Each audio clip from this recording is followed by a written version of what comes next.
श्री परमात्मने नमः। प्रिय बंधुओं, नमस्कार। श्रीमद् भगवद गीता जी के अध्याय 9 पर पिछला वीडियो श्लोक संख्या 13 से 25 तक पर प्रस्तुत किया गया था।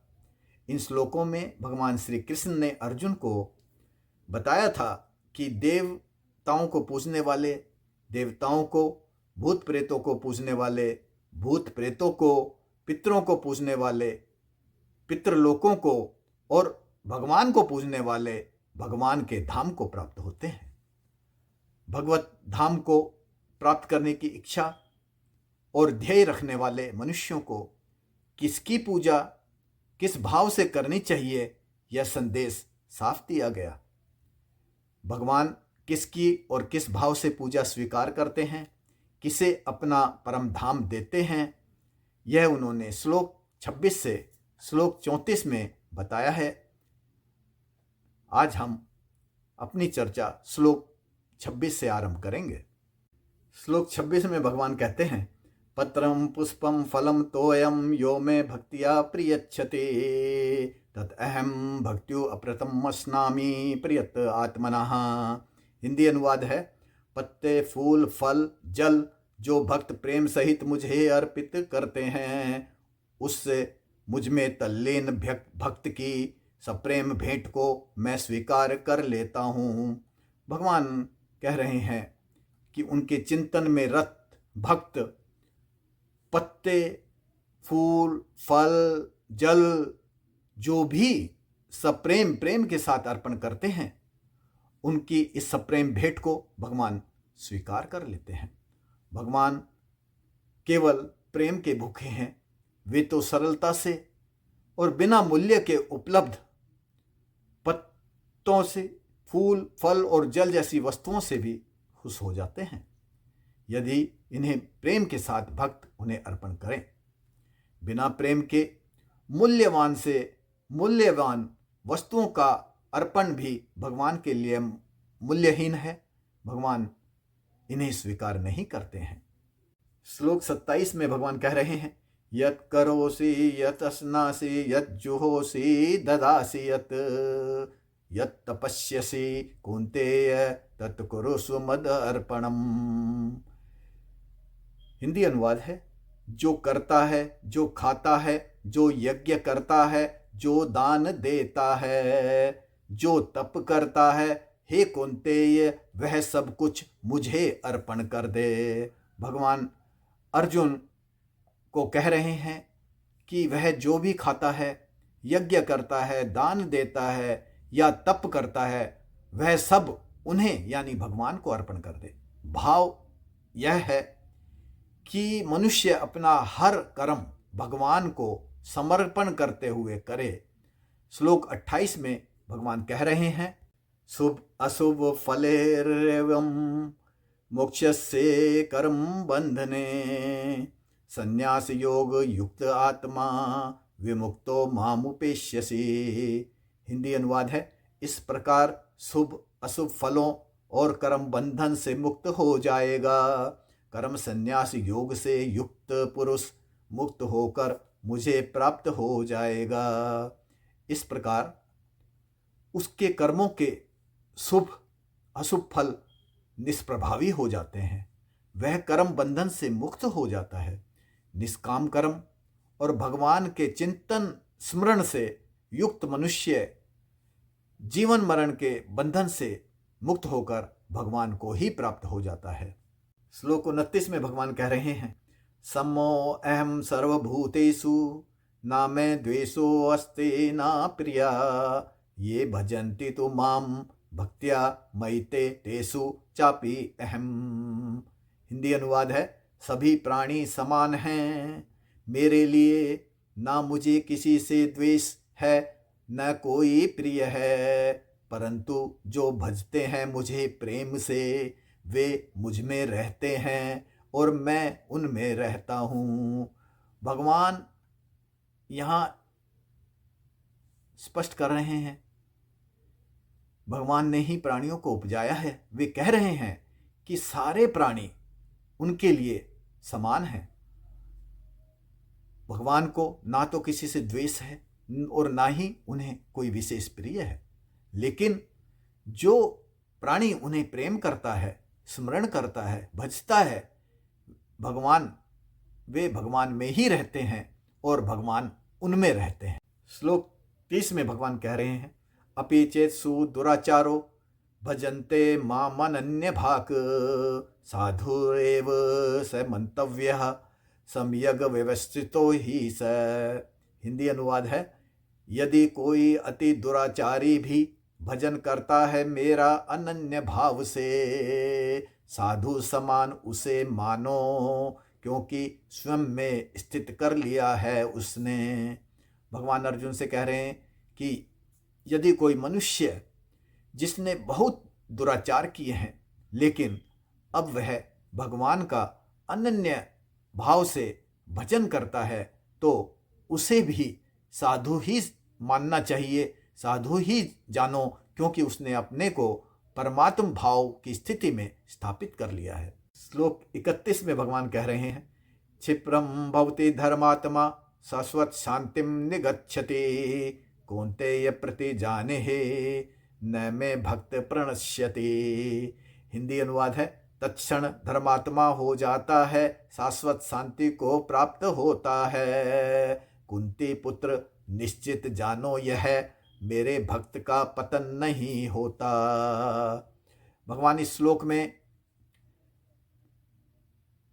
कह रहे हैं कि ऐसा दुराचारी मनुष्य भी जो प्रेम से उनका अनन्य चिंतन करते हुए परमात्मा के भाव में स्थित हो जाता है, उसी क्षण उसी समय वह धर्मात्मा हो जाता है और शाश्वत शांति को प्राप्त करता है। यह निश्चित जान लेना चाहिए कि भगवान के भक्त का कभी भी पतन नहीं होता। श्लोक 32 में भगवान कह रहे हैं, माम ही पार्थ व्यापा आश्रित्य ये अपि सयो पाप योनिया स्त्रियो वैश्यास तथा शूद्रास ते अपि यान्ति पराम गतिम। हिंदी अनुवाद है, निसंदेह हे पार्थ, मेरे पूर्ण शरणागत जो पाप योनि वाले भी हों, स्त्री वैश्य तथा शूद्र भी हों, वे परम गति को प्राप्त हो जाते हैं। भगवान अर्जुन को कह रहे हैं कि ऐसे मनुष्य जिन्होंने अपने पाप कर्मों के कारण अधम शरीरों में, नीच योनियों में जन्म लिया है, वे और स्त्री वैश्य तथा शूद्र भी भगवान को पूर्ण शरणागत होकर अपनी भक्ति से बिना किसी संदेह के परम गति को प्राप्त कर लेते हैं। मनुष्य चाहे किसी भी वर्ण, जाति या लिंग का हो, सभी को परमात्मा की प्राप्ति का समान अधिकार है। आवश्यकता है तो इस बात की कि वह ऐश्वर्य प्राप्ति के ध्येय से प्रभु का नाम स्मरण, चिंतन और उनकी सेवा उपासना करते हुए अपने निष्काम कर्मों को करता रहे और उन्हें भगवान को समर्पित करता रहे। इस तरह वह भगवान को पूर्ण रूप से शरणागत हो जाएगा। श्लोक 33 में भगवान कह रहे हैं, किम पुनर्ब्राह्मणा पुण्य भक्ता राजऋष्यस्तथा अनित्यम सुखम लोकम इमं प्राप्य भजस्व माम। हिंदी अनुवाद है, पुण्य कर्म करने वाले ब्राह्मण तथा राजऋषि भक्तों का कहना क्या, इस सुख से रहित अनित्य शरीर को प्राप्त करके मेरा भजन कर। श्लोक 32 में भगवान ने कहा है कि स्त्रियों जिन्हें हमारे पुरुष प्रधान समाज में परंपरा से हीन माना गया है तथा वर्ण व्यवस्था में नीचे के पायदान पर माने जाने वाले वैश्य और शूद्र वर्ण के मनुष्यों और अपने पूर्व जन्मों के पापों के कारण अधम शरीरों में जन्म लेने वाले मनुष्य को भी भगवान की प्राप्ति हो सकती है यदि वे भगवान के पूर्ण शरणागत हो जाएं। जब वर्ण व्यवस्था में नीचे के पायदानों पर अवस्थित वर्णों के लिए भगवान सुलभ हैं, तो फिर उच्च वर्ण वाले ब्राह्मण और क्षत्रिय मनुष्यों का तो कहना ही क्या है। वे तो आसानी से अपने अपने स्वधर्मों का निष्पादन करते हुए परम गति को प्राप्त कर सकते हैं, लेकिन उनके पुण्य कर्म होने चाहिए और साथ ही वे भगवान की भक्ति करने वाले भी हों, भगवान को पूर्ण रूप से समर्पित हों। यह समझ लेना चाहिए कि पाप कर्म करने वाले और नास्तिक मनुष्य, चाहे वे किसी भी वर्ण या जाति लिंग के हों, उन्हें भगवान की प्राप्ति नहीं हो सकती है। उन्हें फिर से पाप योनियों में ही, निकृष्ट योनियों में ही जन्म मिलता है। इसलिए भगवान श्री कृष्ण अर्जुन को कह रहे हैं कि शरीर अनित्य है, यह नहीं रहने वाला है और यह सुख रहित है। हमेशा सुख नहीं मिलता, सुख के बाद दुख आता है, दुख के बाद सुख आता है। कर्मों के अनुसार सुख दुख भुगतने पड़ते हैं। इसलिए ऐसे शरीर को जो अनित्य और सुख रहित है, उससे भाग्य से प्राप्त कर लिया है, तो उसे प्राप्त कर अब भगवान का भजन कर, ताकि उसके दुख रहित और कभी भी समाप्त न होने वाले आनंद की प्राप्ति कराने वाला धाम उसे प्राप्त हो सके, भगवत धाम उसे प्राप्त हो सके। भगवान का भजन कैसे करें, कैसे भगवान को शरणागत हुआ जाए, भगवान श्री कृष्ण अर्जुन को श्लोक 34 में बता रहे हैं।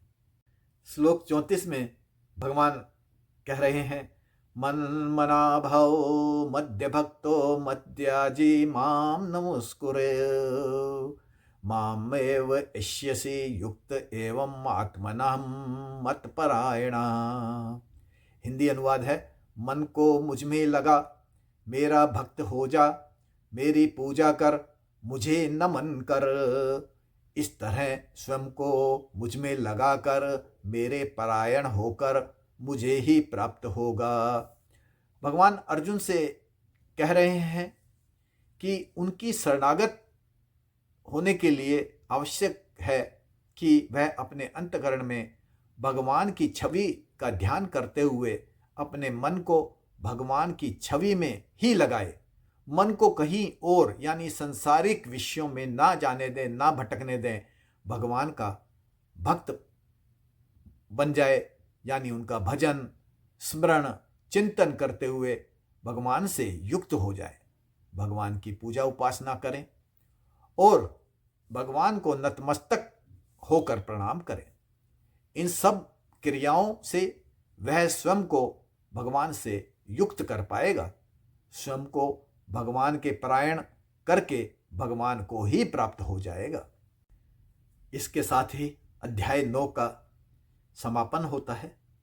फिर मिलेंगे अध्याय 10 पर अगले वीडियो को लेकर। मेरा उन सभी बंधुओं से जिन्होंने चैनल को अभी तक सब्सक्राइब नहीं किया है, यह नम्र निवेदन है कि कृपया वीडियो के आखिर में दिखाई देने वाले आने वाले चैनल के चिन्ह लोगो निशान को, जो सालासर बालाजी के मुखार बिंद के रूप में आएगा, उसे टच करके चैनल को सब्सक्राइब कर दीजिएगा। आप यूट्यूब वीडियो के नीचे दिखाई दे रहे सब्सक्राइब बटन और घंटी के निशान को टच करके भी चैनल को सब्सक्राइब कर सकते हैं। वीडियो देखने के लिए आपका बहुत बहुत धन्यवाद। नमस्कार।